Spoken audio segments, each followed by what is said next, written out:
Welcome to our webinar about flexible and responsive learning environments. I'm Amber Bridge, and this video is coming to you from Grant Wood AEA's Blended and Personalized Learning team. Before we dive into our topic at hand, let's remind everyone that what we are using as our definition of blended and personalized classrooms. Blended and personalized classrooms have learners who feel safe, valued, and recognized, who understand what they're learning and why they are learning it, who experience learning that meets their needs, and who are invested and engaged learners. As we think about this tenet of our framework, a flexible and responsive learning environment is going to yield learners who experience learning that meet their needs. So let's start to really wrap our heads around what we're talking about here. I'm going to bat it on over to Gina Rogers to get us comfortable in this area. Thanks. Okay, so the first thing to think about when we're thinking about designing learning environments that really meet our students' needs is that the underpinning philosophy for this is differentiation. And so differentiation involves teachers proactively adjusting learning experiences to meet the needs of their students. And differentiation is also shaped by this teacher mindset that there are multiple ways for students to engage with learning a standard and then to also demonstrate that they have reached mastery of this particular standard. Differentiation also allows different learners to take different paths to mastery, and those different paths, they help address the students' different strengths and needs and interests. As we consider what Gina just laid out for us, we have grounded ourselves in these ideas in the work of Carol Ann Tomlinson from the book, The Differentiated Classroom. So let's think about how we can differentiate in four main ways. We can, obviously, think about content. So information and ideas that students grapple with to reach their learning goals. But we can also think about the process, how students take in and make sense of the content. Or the product, how students show what they know, understand, and can do. And lastly, if we think about our learners and all of their different learning needs, how can we differentiate the learning space, that climate or the tone of the classroom to help them to reach their learning goals? But let's think about how we can do that. Those are four very different ways. So let's dive into the practices. Our first practice is that tasks are differentiated based on students' needs. Beth Swans, can you please give us a big picture about this practice?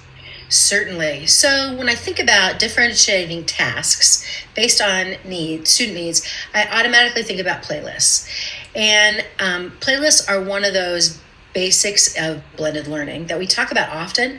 But before we kind of dig into it, I just want to make sure that we all sort of have the same understanding of what we're talking about when we say playlists. We're really thinking about a playlist as a tool that is created by the teacher. And the purpose of it is to guide students sequentially and individually through their learning. So playlists give students an opportunity to really control the pace of their learning as they move through the content because they're moving through their own kind of path. Playlist implementation can look really different depending on what the purpose. And there's lots of activities, both online and offline. There also could be individual tasks, which often is what we think about with a playlist. But we can think about them as group tasks as well, building in times to check in with a group or with partners and also with the teacher. It's a really important part. Playlists should include checkpoints to meet with the teacher.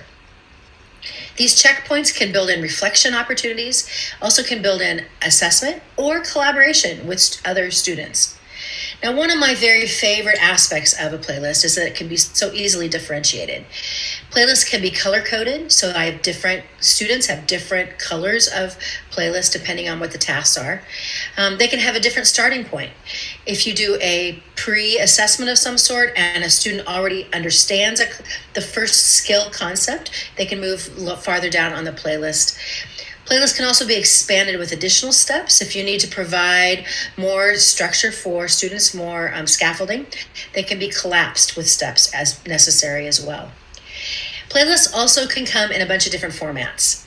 I am a digital learning consultant who loves paper. So I automatically I like to check things off physically, put a check mark or highlight, cross it out.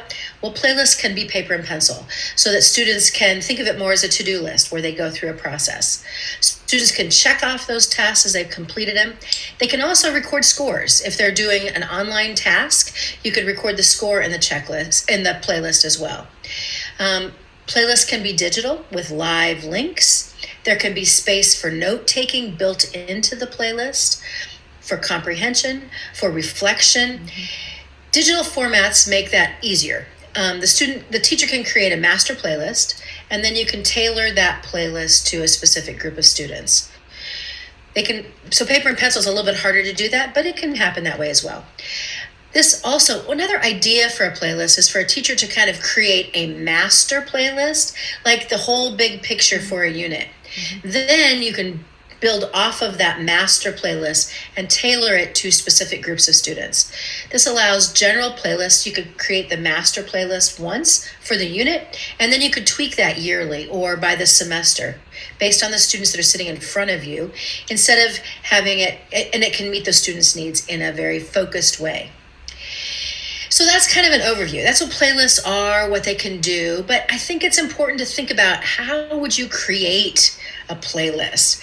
So Mindy and Gina are going to tell us a little bit more about that. Typically, playlists are going to be constructed around a standard or maybe a set of standards. And we can kind of think about those standards as like a destination. And the route to get to that destination might be varied in different ways through that playlist. And so the one thing that we want to think about is just how do we differentiate in that playlist in those ways that Amber outlined earlier on. And so, for example, if we're differentiating through content for our students, we might try to provide different opportunities for them to listen to the text rather than just reading it if they need that support. Or we might ensure that there are audio and visual elements in anything that's like a self-paced lesson so that our students have those different ways to engage with the content. Providing students with some videos that they can work through provides them the opportunity to rewatch or relearn if they need to, and pause as they need to check for their own understanding. We can also differentiate through process in that playlist. And so, for example, we might have times that students are working with manipulatives to show their understanding or provide that scaffold of working with manipulatives if students need it to show their understanding, and then snap a picture to show that they've mastered the concept or they've mastered the idea. We also might provide them some flexibility, or a playlist does provide them some flexibility in the amount of time that it takes to complete a certain task. They might find that certain things go very quickly for them on the playlist, whereas other things might take a little bit more time. And that time is differentiated based on what the student needs and is responsive to what the student needs, versus having to go lockstep with the teacher as the teacher presents the content. Playlists can also differentiate the types of products that students produce to demonstrate their understanding of learning. And so, for example, on the playlist, you might say, hey, show your understanding in one of these three ways and turn it in. And so it's really easy to do in your LMS, where you can accept a file type that is a text-based file type, or audio-based file type, or video-based file type.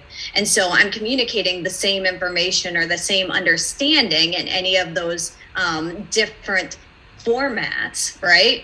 But I'm just selecting a format, or I'm selecting a way that's easiest for me to communicate that understanding. Students could also create some sort of a model to demonstrate their understanding as well. And that would give them a great way to show that using manipulatives or using a way that speaks to them in demonstrating that understanding.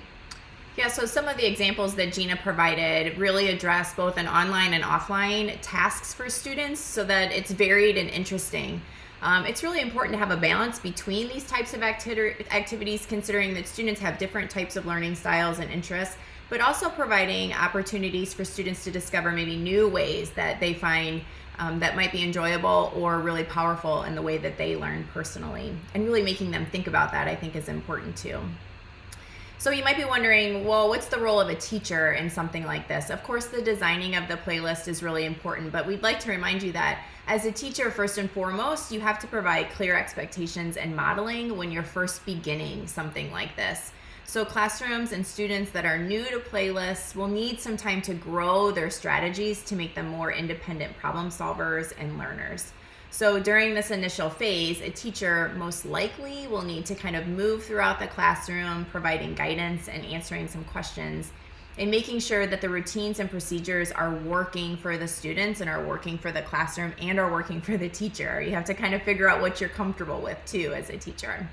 So as the classroom becomes more comfortable and independent, a teacher then can begin to provide some small group instruction or do one-on-one conferencing with students, and really gaining the power of those playlists, making students independent so I can start really working with students.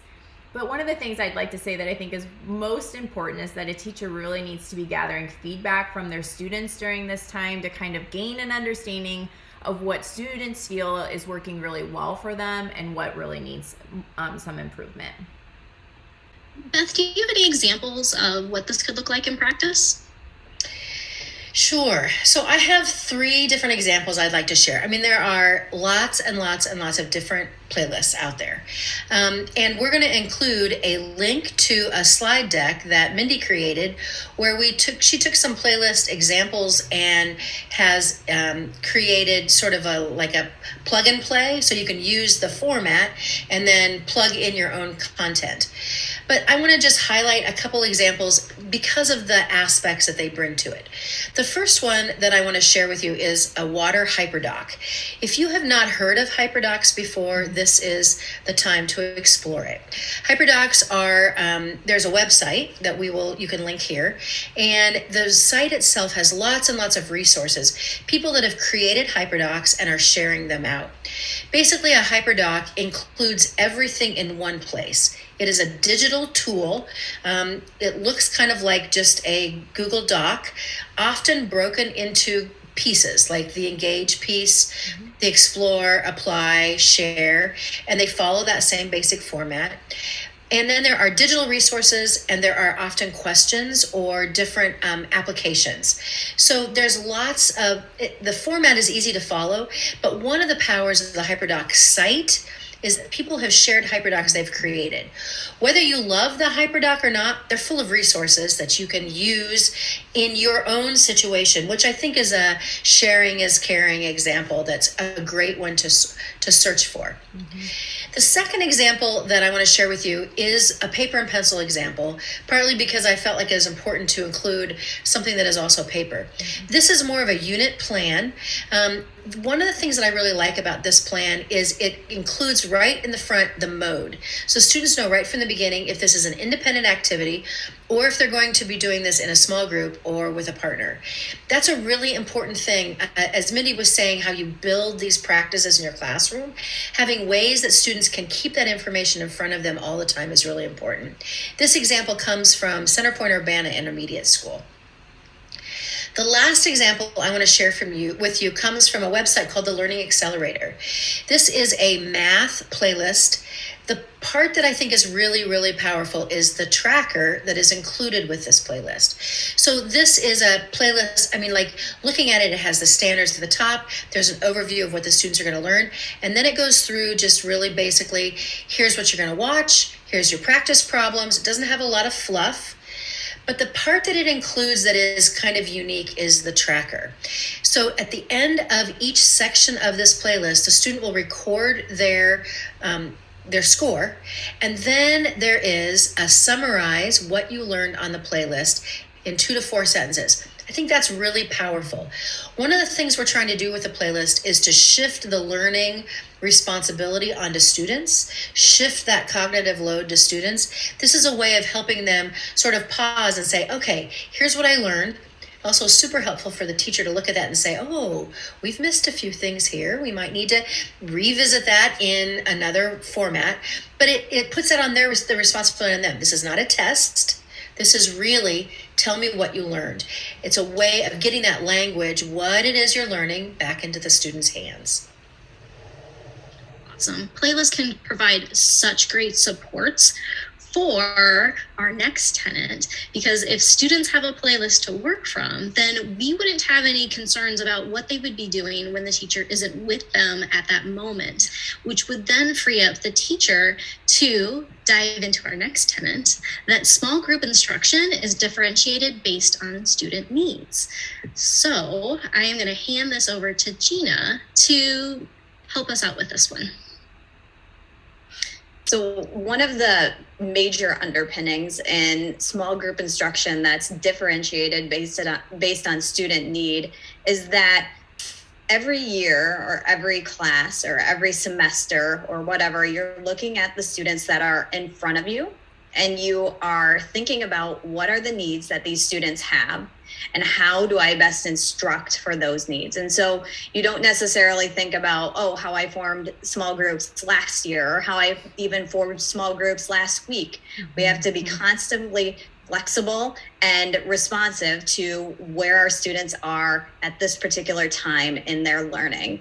And so the best way to do this is by using some sort of data to aid us in that formation of small groups. And so that data might indicate that the students have a similar learning need or that's around some sort of a skill that needs to be addressed.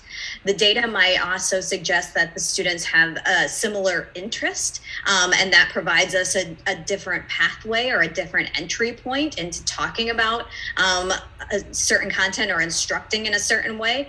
Or our students might have a similar learning preference. And so these students really are going to benefit from hearing text read aloud a little bit more than some of our other students might, or having some sort of a more explicit walk through text than other students would. And so that's why we're going to group them together. They have that learning preference. And so that's just one thing to think about as we're forming these small groups. Beth, what else do we have to think about with small groups? So oftentimes, we've been doing this work with teachers for quite a few years, and we talk about small groups. And one of the things that we hear is, I don't like small groups because I end up saying exactly the same thing 4 different times. So why do I do small groups? Why don't I just do a whole group class instruction? So we would say that is not small group instruction when you're saying the exact same thing 4 times. And we would say, if you're going to do that, do whole group instruction. Instead, small group instruction, there's a value add to that small group. It's not just shrinking the size of the group of students that you're going to give a mini lecture to. It's really pinpointing that and to the needs of that group in front of you. So as Gina described, you've grouped these students for some reason, and it could be a random reason as well, but you've grouped these students. Now, what are you going to do with them in those groups? So we have a couple different suggestions of what small group instruction really is. One, it could be a skill-based lesson. So based on that data that you've divided up, you've grouped students based on data, you may have noticed that several students are struggling with the same basic skill misconception. So you pull those groups together and you readdress whatever that skill misconception is. Or maybe you tell your class, if you are having trouble with this part of the process in a math problem or in a science processing, I'm going to have a mini lesson. You can come to me at the table and we'll talk about this in more depth. So that's putting some of that responsibility back on the students. So it's focused on a skill, something that you want to really drill down deeper into. The second reason you might do small group instruction is for modeling new strategies based on the needs of a group of students. we know that there are often multiple ways of getting to the same end, and the way that we have presented to students may not meet their needs. So if you have a group of students that learns in a different way, as Gina was describing, they have a different learning, a different preference in learning or a different need, you group those kiddos together, and then you can provide them with an alternate method to solve the problem. This also helps reinforce the idea that we all learn differently. There's not one way to learn, and part of being in school is finding out the best way we learn. So grouping kids together in that way. Another reason that we have small group instruction, and I'm not going to lie, this is my favorite, it is just an opportunity for us to talk to a smaller group of students. We know that students do not always volunteer answers in whole group instruction. There's the same 5 kids that are going to answer every single question. I, as a teacher, know I'm going to call on them because they're going to actually answer. But in a small group, you might not be with that student that always answers. This gives an opportunity for more equity of voice. When students are in smaller groups, they tend to talk in different ways. So this is a chance for you to actually see that in action. You, as a teacher, can guide the conversation. You can do that by listening to what the students are saying. You can help them with metacognition. Let's think about how are you processing this? Think about the internal dialogue that is happening as you're working through things. This also gives you, as a teacher, a chance to discover misconceptions that may not appear in traditional independent practice. So if a student is working through independent practice, they may get to the right answer, but there is issues in that thinking process that in a small group you can notice those issues. You also can listen to students explain a process or connect concepts to provide alternate assessment options. This is a really amazing way to do this. If you, as a teacher, have like a checklist of the steps in the skill process, or you have specific look-fors, in the conversation that you're having with these students, you can check things off that you may not even see in a independent practice work. So it's an alternate assessment option, or kind of a monitoring their progress in a more informal way. Now, each of these examples requires a teacher to really have a clear understanding of their standard, of the learning targets, and of the learning progressions. Knowing your content deeply is a part of this process also. And then deciphering how that lives in students' explanations. That's really a learned skill for teachers. I have witnessed this in some small groups that some teachers are just amazing at this ability to kind of bring from their students what they know without the students really understanding. It's an assessment because it sort of is a conversational assessment. The fourth reason that we feel like small group instruction is really important is just the idea of building a relationship with your students. We know that we are all living in a high stress situation right now. Listening to students talk about the anxiety that they feel in school right now, we need to give them opportunities to connect with them as adults and connect with them and build relationships that connects the content and ourselves as teachers. And in a small group, there are more opportunities for that to happen.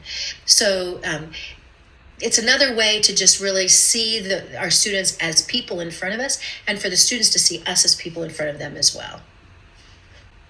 So Mindy, I heard you got to have a really awesome conversation with another member of our blended and personalized learning team. I did. I talked to Janet Green she's one of our math consultants at Grantwood AEA, and talked a little bit with her about how she might design a math small group, and looking at each one of those groups and the resources that she would use to kind of get started in that. So Janet Green is here with us today to talk a little bit about flexible and responsive learning environment. And I said to Janet, I really want to talk about small group instruction because you are a math consultant here at Grantwood AEA, and I always think that small group instruction is interesting for math. It's not necessarily how we think about instructing with math. So if I were a teacher, and imagine that I already have a standard identified that I want to use, or that will be the target for those small group learning and groups, what do I do? Or what are my steps for planning? So the thing that you have up on the screen, Mindy, is a great place to start. That's the Kansas Flipbooks. and we're talking about third grade, and I think we had identified OA1. 3OA1 is our standard. Yep. So this resource is one that teachers should have bookmarked and up at all times. It gives you background on the standard. It tells you what to look for. It's just a really great resource. Yeah. So go ahead and click on OA1. That's our standard. Yep. And so the first thing it does is it lists the cluster that it's in and the standard. Right. And then it reminds us about our SMPs, our standards for mathematical practice. They, along with our content standards, make up the Iowa core for mathematics. Okay. And then as you can see, it relates the standards within the cluster, because standards don't stand alone. They work together in groups. And the first thing I would suggest we do as a team is read through that explanation and examples and ground ourselves in what does that standard really mean? Because this standard says interpret products of whole numbers. That sounds, oh, got it, right? Whatever. Let's dig in a little bit and make sure we know the full depth and breadth of what that standard asks for. Right. So then if I kind of understand that standard and I get a good feel for it, what do I do next? How might I decide how these groups look differently, or what are my next steps? So if I'm thinking about that group, I know from my formative assessment data, whether that's an exit ticket, a number talk response, however I got that information. If I'm thinking about that group that's just not quite at grade level, right, I need to think about what are the prerequisite standards that those students need to access third grade 3OA1. So the other resource that we're going to look at today is the Coherence Map from Achieve the Core. Right. So if you're not familiar, there are lots of people can help you get there, but Mindy's right at the standard that we're talking about, 3OAA1, and it says to map the standard. So it's going to show us the standard. To the left are our prerequisites. What are those tightly aligned standards, in this case, second grade, that are necessary for access to my grade level standards? So I've got those laid out now. Now I don't have to guess. I've got those. Something that you also want to look at, Mindy, is that 3OA1. If you scroll down just on the 3OA1, this also has another piece to consider. If I'm looking for things, maybe I want to know where my kids stand and I have them do that task. So this Achieve the Core, along with your Kansas flip books, should be two things that you're always digging into. But so I know which standards are prerequisite. So I've got that. So I'd probably go back to my Kansas flip book 3OA1, again, thinking about these kids that aren't quite there. Then I look at, as you scroll down, you can see that it goes from the explanation and examples to it gives some sample problems. So maybe I want to use those. Maybe I think the kids are on the cusp, and so these are appropriate. Maybe I have to change up the numbers a little bit, because we want to be at that depth. We want to keep that rigor.